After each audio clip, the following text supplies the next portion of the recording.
Matamgi Manipuri Wari channel asibu tabiriba khwai pumnamakpu taramnokchari ngasi muglawbirasi Tingkhanggi Leirang 55 suba tangka Laizana imungi wari pumnamak khanglaga leirambadida rasi su ingangai masado haifet handoktuna sauningbagi mayaina makhut khutum tashilaga sauna yengleduna Hai hingjabi karino duk mata thina lauridubo khangbu khangine Nangisi boy se puge hari bro se puse Wahai si hairaga rasi du laizagi mamai mapaduda mamai du thangjilai laiza sawning badalori makhutu chak du kanna pashilaga khangi Rasi su laizana kem toroktabaduda mane hengalai laizagi mamangda leiriba chak pukham du langairai chak ka henjanga du makhada pungchai chaire laiza su masado ithak thakatli Si wari pharamlani ne Charo na thibongdu is Lairik mana amat tahi tabi nang nasu aingonda English ka lonjila pasai isai tamdorabani kaina mukliba nama iju kayu ni namittuda lairik machet ama pho udabi nang nasu Lai du mapi du tak tarai rasi du makok tu non tharaga Ngai ko haukraba wari singdu nangona kanana tami ai bush tana basiliba mi do kanano narol chomu Lai su hanba leite handakti tarakti mapi du Makhut namaduna fatfatai thui aduga makhatari Ma mioi bai khoise isor na magi karigumba amadi pithoklaklabani laibak thibagi lairaba imungda poklubana hoi ai lairik to machet ama phawa tamlakhidi adu bai school ka haudre piklingai da lairik tam haudrena hojik lairik machet ama phawa hitaba mi dinate aina nganglibada khangdabida pangangda ngangbana te haibasimasu imana khangjinbiu adubu Imana ibu jingthok tana nganglibadubu karigino aikhoi miyoibasibu lairik khakta haibana yarabro aibudi lawai nupi lairik haitabini phari imadi aduk ina khunba lairik laisu matik chana hairakpa imadi sarkar gi thabak ama phawa taramjuba karigino laizagi wa du darasi du chakman kidana makut thangal aga fuge tawrai adubu khut thaba ngamde laijasu machi lengde sum khumlai phu Imana phubadi kaisu kaide achumba hairadi miyoibase saungninge hainaribaduni aisu imugsigi miyoima oirabanina khara makaidi khamfam tokpani Imana kanana hairai adu ada thigatfam thokte yumsida heklakpaga apokpa imamakni khankibani adubu imadi mama ama oibagi pukchal chalamdre ishorna mama oibi khudemak minungsi haibagunse loina chalhanbani adubu imadi adugumba gundo machet ama phawa chalamdre mama oirabadi mamagi pukchal chanbiu Asuk nungsinana loinariba mayamse amuk kainanaba sinbiganu imung manung kangkung chahanbiganu ngasigi thaudoksina aroiboisi matungda thoklabadi aibu warobiganu Wahi singdo hairamlaga laizadu khoisaunana chairdu khangi inthoklamlaga makut fau hamtoktabida chakhumdagi yamtuna chatki Laizana hairamliba wa mayamdu tabada rasidi mabuk phattabagi haunabi phana mata khande hena sauningbada mai haure khut thaningbada loirabani khut hek thaba ngamde ngasi laizagi thajidaba mongsida kiba masu fawi makhoi maril chakmandana upai leita chakhumdula lauduna lehawi Kadai dagi tamdibe English noba mana lolamise khanglaga lolibani kaisu harini he tawngambi nangumani mungse panbi yaroine is imai pima Kibu gizaine hoi bima nangse onthok nang lila haikredako maya mamangdana ing tapi saraga hingchabidona tawine nang naigi inembok oibe yaroi manim sabi kana no masamdu phidatkene ngarang talakpa mausina mamanggi wari khangadaba nate yam minungsi chawbi kanano pau pungtamna tamsilisbo imungsi moina pangi haribro misakto yam thuna hairo hailawai nupi nangna dap tawraga aina kigadaba nate nathibong chaphamse singjiru lawni Nayimda desigumase chaba phanglaktabina locha charamliba natro Laiza sister du kana chakum darasina nganghoribadu tai mapi du taithokna washroom da hana chensili makhut du handoklaga ising du namamai du joy chaikhatli aduga thamoi pena kapi chak tu se tension namaga loina na chakibanina kappagi sor du chingkhatpa laknabada chakiba chak tu loina hadorei Hadokpa loiraduna tawal amana mamaidu taithokna washroom dagi thorai phamungda kakhailaga tumina fami rasina mama bu pallaga ngangkiba mayam ningsinglaga mapidu tap tari aduga machinda sanjari Ma nangse anthokna laibak thikredako nachaibu ngasigi taibang sida pokpiramdana Ngasidi mini imabu puthok-puthokduna pena ngangnabase nacha taba ngamdiye. Mara leitaba layoi-khraba imabu karigino noina pallawga ngangbirisibo. Aigi imadugi kari marano? Asuk khurau thangba nachagi punsisibu karino? Aina thangliba mafam khuding chaina pifam ngakta tawrise kaigino? Nahanmukki mapokta kari pap lamjarubgino aibu asuk wahanbiba? Chaina masingsi yame. Ima nacha khangba wari. Imana nachabu amukta ngakthokpiyo. Nachabu thauna hapiyo.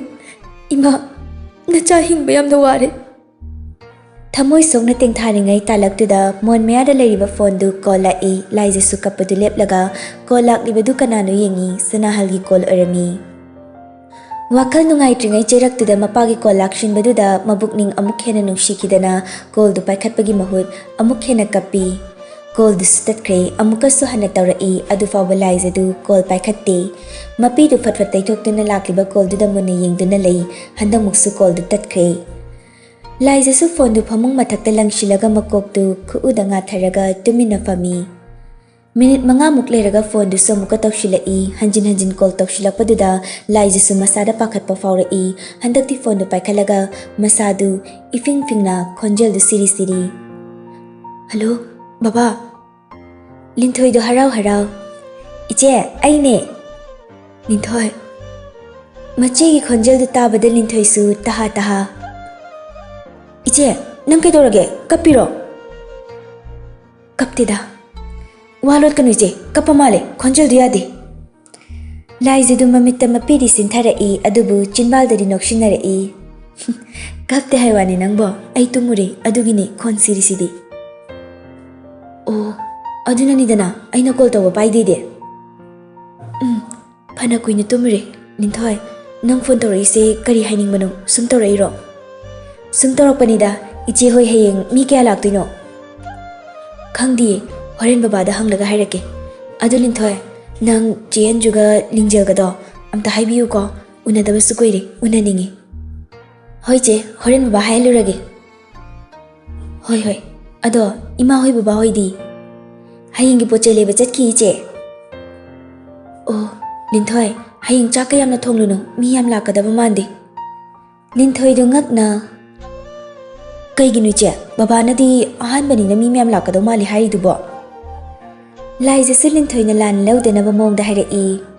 Moi imphalse aikhoi aduga manade imung manungi mi ama ni khaktani loina tinaribase lekagi mi amtaga khangnadri. Oh, adumai tawna boire. Iche abunga pairake ye. Pahalo. Sayon badu harau machebu kawi. Chichobia.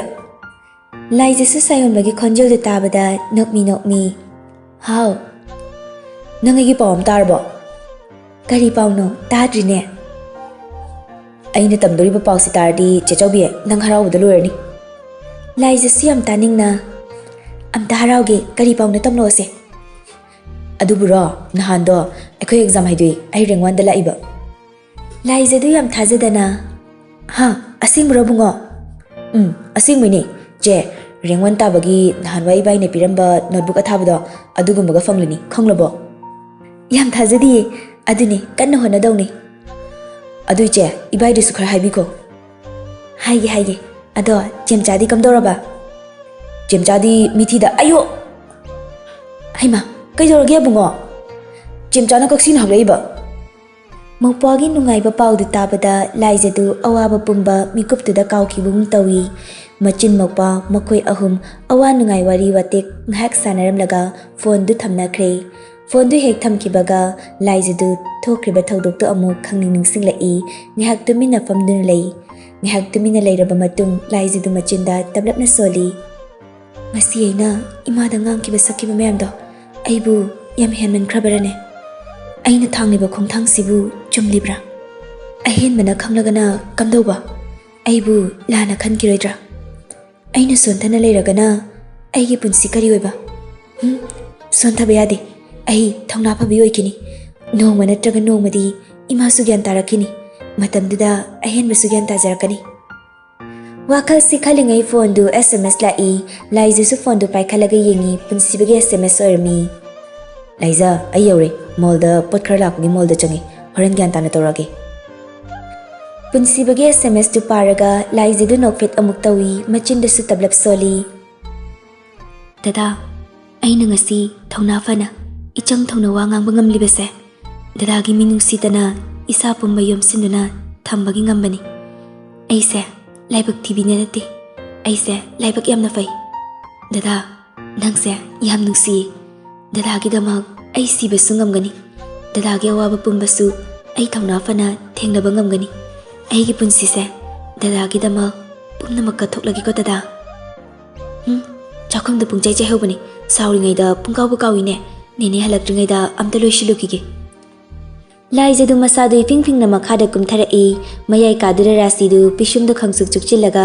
yam sauna famduna lei Laiza su haifet yinglamnaga chakum da prap changsili chakum du sit nana lerambadu da ingangakna Haima kanana loishili jano nini halakra jalo Rita su kona fengmadu puduna changla Laiza du Rita da tingak yenglaga Nine aishu loishingene kumlakpani Yareda aina sum loishile Wahi si haraga Rita du thonglam da rasi lakra haifet yenglaga Medhamga nanga kayam dina khanakrage aisu security na hairakpani Laiza du mamai du nontharaga Khana de danine aigi chak saruk to leram da beduda aisu chak thonglubani Kaino haisibo nangi chak tu sida table matak da thamlam libedudi Laiza na wari pumba Rita da lirami chahi kaya rasi ga loina duna laklaba Rita ni Laiza na kitang hairakpada khangle Laiza du susut kapi Rita na Laiza bu themjinbi Kap kanu se imau sidine nene loina khangi imau landi adumaina thongna leigadawni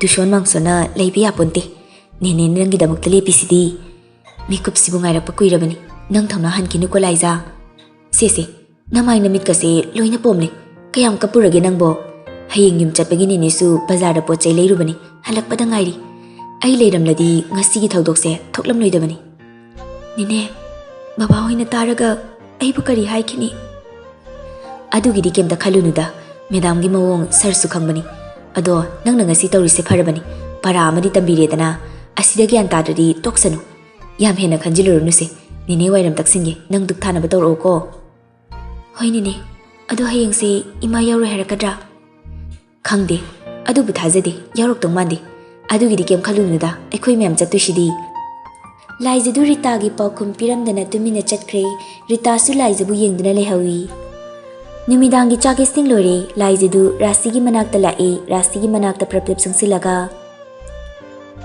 Ma chak lore Rasi du mamai du leithore saruk khum lae Chak chaning de engoni ma ga korkono Laiza su makha taramde mamai du sat leithoklaga prap lai chakhum da hen madu chak charaga leirami Laiza na nungai tana changlapadu ubada Rita so hen bagi mamang da hangyaw na hanglai Madam di Laiza su tablap na khum lai Nene ima du chak chaning di Laiza gi wadu tabada hen madu Laiza da fat yeng lai Laiza gi nungai tab sakpham du da hen basu mama gi mihun khangmana gyan tai Idai mohi chato ima do ai karoke Chaning matamda marai jajani ekhoi imanabu chara heledi loiredana Laiza su dining chair da tapna famthai aduga chak tu da chak thilaga maru amani chaduna lei Laiza gi matau du Rita ga hen maga siyeng nei ahen bedu magi fagi jugai du tawrai Tema da chau chat ki bagi chak chabe adrabo Laiza su khangpre khangi masa dui thak thakat na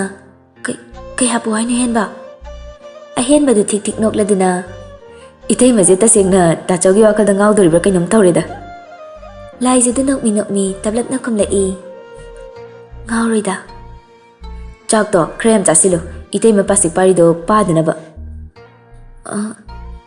Chak hiba kuidriyay adugi chaning da bagini Chaning drasu nampuda chasilo aidi tachawda chak chawya din tamdoini Laiza su nokmi tawrai ahen basu fuk hawgalaga Haure ekhoi itay magi henjang si khongdi chikhaire Asi haraga ahen badu makut hamlaga thokre Laiza du Rita da yenglaga Nene baba gi chakti baba halakadaba kyam watlige Sar ngasi haloi quarter da leptuini hayeng na lakani Oh adu nene ngasai magai ga khanabada ahen mana tardi nungairaroi Laiza, nang kemda khalunu haibani mi. Ahen basu mama gi sarni khangmani. Medam gi mawa lawroi. Mama macha oirabasu ngaktu unaba yadabani. Lak yanadrasu apokpi manina nungaitaba phawgani nini. Hoi, adusu chumi. Ado sanabu yore haibro. Aigi phone sita yaradi phadawni. Yore ne SMS tharambani. Nini gi phone do yadi haidu hayeng semanse. Hoi, hayeng di hen badam ta pigi. Chasilu aidi ogle. Nene aisu saningdreda. Kona mani sidi nene lushilagi. Medam gi chakto nang thiragane table mathak sida thanamo. Horen janinga susanaba. Laiza kolik singdu sasalon khatnaraga. Nene pothabiruro kolik sidi ai fenglagi imagi chaktu sthiragi. Rita su Laiza gi makhutu tap pharaga. Yaro hayeng dinga na hogat kadabani nang pothajaruro nene tahoragi. Rita na yamandadana Laiza su rasi gi chaktu thiramlaga moi kada kakhalai. Asomda hen basu rasi gi kada changlai. Ima chak se am thuna charu chalo. Rasi du mana chumba sadana khonjal du taptharaga. Henba ima chak charu natai mana ibu. Yare uido padam mem tamsilakano ai taningdi. Mama gi wado hen bana marak thalakpani rasi du chaplepi. Oh, nang su hauji phaba aigi mayakta lepi. Nang se aigi chani ko. Nabuk cheldo amukta sengu ima gi dama pambom tingduna lepkani. Se chak sa thor lo ite mis nungai roi. Charoi phatta baidine ithanta leiragi noi kanamta ga yachinararsi. Fare charo no dudi. Horen lamlaklaga chabdi yaro ko. Aikhoidi pukphata midi ima orsi yade. Wahai se hairam laga hen bedu thaushadana hui khonglaga chatkhre rasi di propok chakpa habidu oire. Asomda Laiza du magi notebook pen ga du puthoklaga magi ifam thokpadu dum iraga sanai. Mangda leiriba phone adudasu punsibagi kolakra amuk yengi. Matam du thengjilai Laiza du hakam du wawa chalai notebook tu khumjilaga phone du da pung haifet yengi pung 11 taramdore. Thengini sidi dada du hauji phaba halakri sala. Wakal si khana Laiza du long na tumthai phone du su paikhalaga kolak pangai. Talak tu da mai du put mutki Laiza su khangpre khangi long ni hekta hogalai phamung du dagi kumthaba phau ngamde masa du tashilaga phamung mayai du sukchilaga phammi. Masa du kibagi mamai du su huma ngakta ngaire mamitu pangthoklaga leibadu warakpagi mamitu kanna ushili akibane henman kidana punsibda phone tongni phaiba kakthokre. Talak tu da phone du ringking lai Laiza su khangpre khangi feng chongkhatli mamitu sat pangthoklaga masa du pakhatna phone du sat paikhalaga nakong da thami punsibana. Laiza punsibagi khonjol du tabada Laiza du gyan khangta tai akibadu mikup tu da mangkibagum tawi punsibana kaurakli khumdabi mamitu kanna ushilaga mamittagi mapidu tap tarai. Asomda punsibadu Laiza na tumina leibadu da masa du pakhatna. Laiza tabro. Laiza su mamitu tapna pangthoklaga tablapna khumlai. Punsibasu Laiza gi khonjal du tabada sordu sangna honthai. Nangbu tumlabro. Laiza su khonjal du semna khumlai. Tumure dada. Nathanda tumiro. Laiza du mamitu shilaga tapna tumtharaga. Dada halakpada ngairiro. Ngairi. Kadana thanda tumadu kidabro. Ninega tumino yadro. Kidida.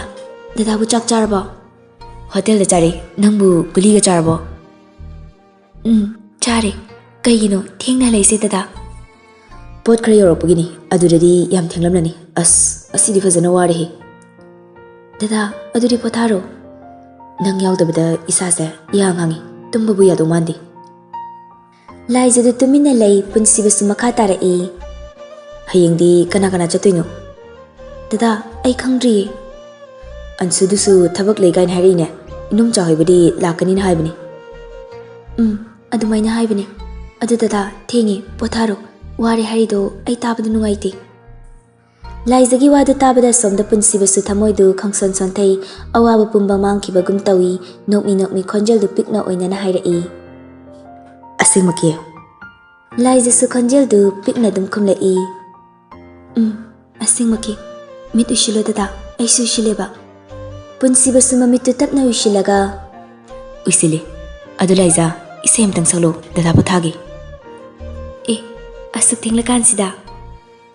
ꯊꯦꯡꯕꯁꯤꯗꯅꯤ ꯑꯩꯅ ꯁꯛꯂꯣ ꯍꯥꯏꯔꯤꯁꯦ ꯁꯤ ꯁꯛꯂꯣꯁꯤ ꯂꯥꯏꯖꯗꯤ ꯄꯨꯟꯁꯤꯕꯗ ꯀꯤꯗꯕ ꯁꯥꯕꯒꯤ ꯋꯥꯅꯤ ꯑꯁꯣꯝꯗ ꯀꯤꯕꯒꯤ ꯃꯃꯤꯠꯇꯨ ꯆꯦꯖꯦꯠ ꯎꯏꯁꯤꯜꯂꯤꯕꯅꯤ ꯀꯩ ꯏꯁꯩ ꯁꯛꯎ ꯍꯥꯏꯅꯣ ꯗꯗꯥ ꯑꯃ ꯍꯦꯛꯇ ꯅꯪꯅ ꯁꯛꯂꯛꯄ ꯑꯃ ꯑꯩꯒꯤꯗꯤ ꯑꯗꯨꯝ ꯌꯥꯔꯦ ꯂꯥꯏꯖꯁꯨ ꯁꯣꯔ ꯑꯃ ꯁꯥꯡꯅ ꯍꯣꯟꯗꯣꯛꯂꯒ ꯇꯞꯅ ꯁꯛꯂꯛꯏ ꯅꯪꯅ ꯂꯥꯞꯅ ꯇꯥꯝꯅ ꯇꯥꯝꯅ ꯂꯩꯈ꯭ꯔꯕꯁꯨ ꯂꯦꯡꯗꯅ ꯂꯩ ꯅꯨꯡꯁꯤꯕ ꯅꯪꯕꯨ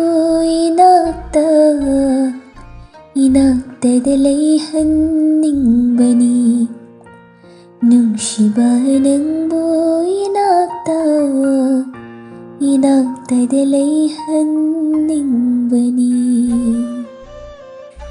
라이즈기 사이도 따바다 분시바도 미꿉두다 라이즈부 마타다 jet나 건신두나 탐닝바 파우라이 asomda laizasi saido sakna adum tumthakre punsibasu laizana tumina laikibaduda Laiza kaidore tumlabro Laizadu kumlakidre punsibasu laiza tumkramale khanduna makha tadre phone na kong mayada thamlaga masu tumthakre Matamgi numitni laizasu kanna loishili nandosu Wednesday oibana kendragi mi unaba numit oibana quarter dagi nganna halai Imong changre magi official room duda direct changkre Asomda rasi lu loishilu yade Ritana hanjin hairabani mana ngamdana loishilu yade mayai kaduda fallaga famlaga lay Laizasu wakal inung nungaizade ngahak amuk manglaga lay amuk loishili mangam isan sande punsimana taraga kari hairakani aduga yumdana mamaga mapaga na hanglakpada kari khumgani khanbada loishinfam khangdre Ashumna matamnadi sumhaukibana laizasu loishinba loiraduna thorai laizana kumtharakpadu ubada rasidu hana ngairaga leirambagum phukhawgalaga stair kafamda leiriba ritagi ka mapadure leplaga ritana khangkiba tare matagum Hai Rita Rita si fingfing na chentorai Madam rasidu masadu papa kana amase loiraga thoragre chakumda changlaga ising kita puro ising khaurangi Madam, filter lagi thangning chakum dari kalo haibani. Rasi du kumtharakliba laizada yengna hairakpani. Rasi gi maung duda laiza singanga Rita su yam tuna chakum da chensin ki. Rita hek chensin ki baga rasi du mamai du fat lai thorakpani. Laina yadrisu stair ani kumtharakadaba watlingai makong du sat chatkraga cheplai na haitharai. Rasi du handokpa nanghaude laizadu masadu ngahaktang duda gyanmin tahaude rasi gi mathakta tashilai rasi su chenthokpa nanghaudre mamitu khanglaw law thui leong ni hekta haithagi ayu masire